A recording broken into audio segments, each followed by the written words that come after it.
Ibang balita, formal lang hiniling ng defense team ni dating Pangulong Rodrigo Duterte sa International Criminal Court o ICC na ibasura ang kaso laban sa kanya at palayain si Duterte.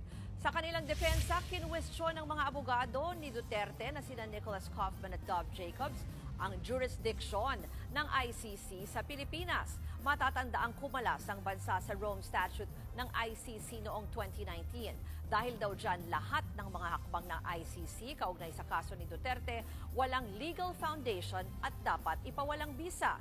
Dagdag pa ng mga abogado ni Duterte na abuso ang otoridad ng ICC nang aprubahan nito ang investigasyon sa war on drugs noong 2021.